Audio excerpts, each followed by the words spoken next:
బులెటిన్లో బ్రేకింగ్ చూస్తున్నాం. అటు హైదరాబాద్ మియాపూర్ శ్రీకర బ్లడ్ బ్యాంక్ పై డ్రగ్స్ కంట్రోల్ అధికారులు మెరుపు దాడి చేస్తున్నారు.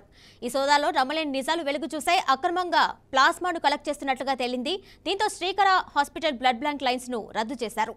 అనుమతులు లేకుండా బ్లడ్ బ్యాంక్ నిర్వహణతో పాటు అక్రమంగా రక్తం ప్లాస్మాను నిల్వ ఉంచి బ్లాక్ లో అమ్ముతున్నట్టుగా తేల్చారు. మూసాపేటలోని హిమో సర్వీసెస్ ల్యాబొరేటరీలో అక్రమంగా ప్లాస్మా స్టోర్ నిర్వహిస్తున్నట్లుగా తేల్చారు. ల్యాబ్ నిర్వాహకుడు రాఘవేంద్ర నాయక్ ను అదుపులోకి తీసుకుని విచారిస్తున్నారు. New life educational society blood bank కూడా ఇదే తీరులో నడుస్తుందని తేల్చారు.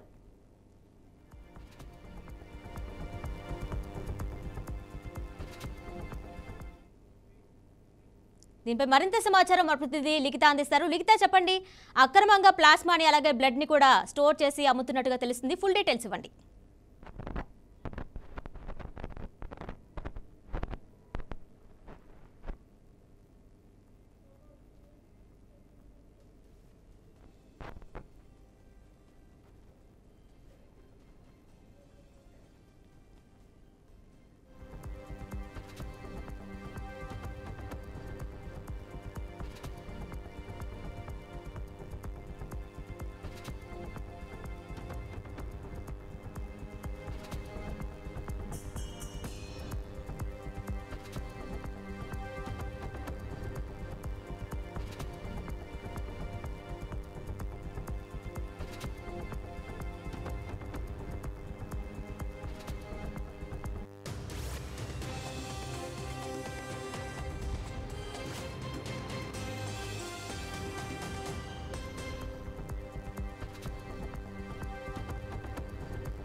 దీనిపై మరింత సమాచారం మా ప్రతినిధి లిఖిత అందిస్తారు. లిఖిత, చెప్పండి, శ్రీకర హాస్పిటల్స్ బ్లడ్ సెంటర్లో అక్రమంగా ప్లాస్మాని బ్లడ్ ని కూడా నిల్వ ఉంచి బ్లాక్ లో అమ్ముతున్నట్టుగా తెలుస్తుంది. ఫుల్ డీటెయిల్స్ ఇవ్వండి.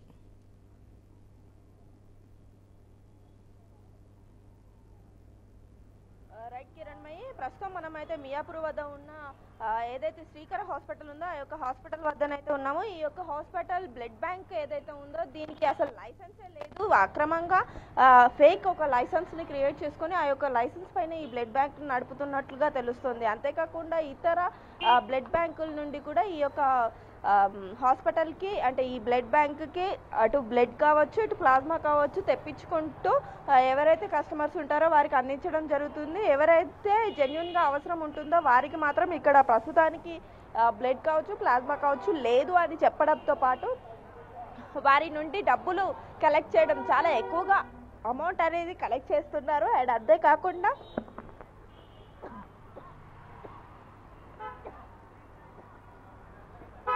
చాలా వరకు కూడా ఈ యొక్క హాస్పిటల్ పైన కొన్ని రూమర్స్ అయితే ఉన్నాయి. ఇక్కడ బ్లడ్ ఎప్పుడు కూడా అవైలబుల్లో ఉండదు అని కూడా చాలా వరకు ఇక్కడ పేషెంట్స్ చెప్తున్న పరిస్థితి. కానీ సిబ్బంది మాత్రం సమ్ టైమ్స్ ఇక్కడ ఉండకపోతే మేము బయట నుండి కూడా ఈ యొక్క బ్లడ్ని తీసుకొస్తాము అనేది ఇక్కడ చెప్పడం జరుగుతుంది. కిరణ్ మై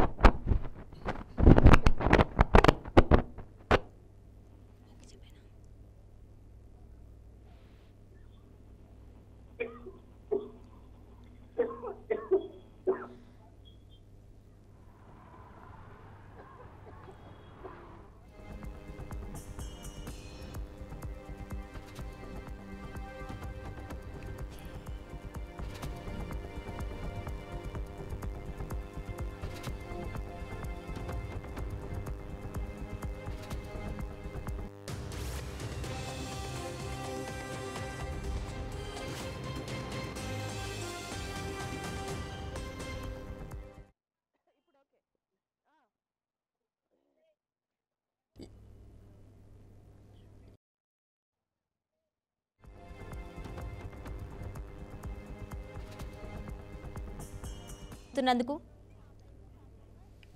వేరే బ్లడ్ బ్యాంక్స్ ఏవైతే ఉంటాయో ఆ హాస్పిటల్స్ నుండి ఆ బ్లడ్ బ్యాంకుల నుండి కూడా ఇటు ఏదైతే బ్లడ్ ఉంటుందో బ్లడ్ని ప్లాస్మాని ఎంతవరకు నిల్వ చేయాలో అంతవరకు నిల్వ చేయకుండా దానికి మోతాదు మించి ఎక్కువగా నిల్వ చేస్తూ మా కస్టమర్స్కి సప్లై చేస్తున్నట్లుగా గుర్తించిన అధికారులు ఎవరైతే డ్రగ్స్ కంట్రోల్ అధికారులు వీరిపైన నిఘా పెట్టారు. వెంటనే ఈరోజు దాదాపు 3 ప్రాంతాల్లో కూడా ఈ యొక్క బ్లడ్ బ్యాంకుల పైన తనిఖీలు అయితే చేయడం జరిగింది. పూర్తి స్థాయిలో వీరి లైసెన్స్ని చెక్ చేసినప్పుడు ఈ యొక్క లైసెన్స్ అన్ని ఫేక్ అని తెలిసేయడంతో ఆ లైసెన్స్ను రద్దు చేస్తూ వీరిపైన బ్యాన్ కూడా విధించడం అయితే జరిగింది. తదుపరి విచారణ అంటే ఈ యొక్క బ్లడ్ బ్యాంక్ ఎవరిది, ఎవరు నిర్వహిస్తున్నారు, ఈ యొక్క ప్లాస్మాకు సంబంధించిన ముఠా ఏది ఉంది, ఏ విధంగా వీరు బ్లడ్ని సేకరిస్తున్నారు, ప్లాస్మాని సేకరిస్తున్నారు అండ్ అంతేకాకుండా వారి నుండి ఎవరెవరికి సప్లై అవుతుంది, కేవలం ఈ శ్రీకర అలాగే న్యూ లైఫ్కే కాకుండా ఇంకా ఏ బ్లడ్ బ్యాంకులకు ఈ యొక్క బ్లడ్ అనేది సరఫరా అవుతుంది అనే విషయాలపైన కూడా పూర్తి స్థాయిలో కూడా చర్యలు తీసుకుంటున్నారు. అన్ని విషయాల్లోనూ తనిఖీలు అయితే చేపడుతున్న పరిస్థితి అయితే కనిపిస్తుంది. Kiran, thank you.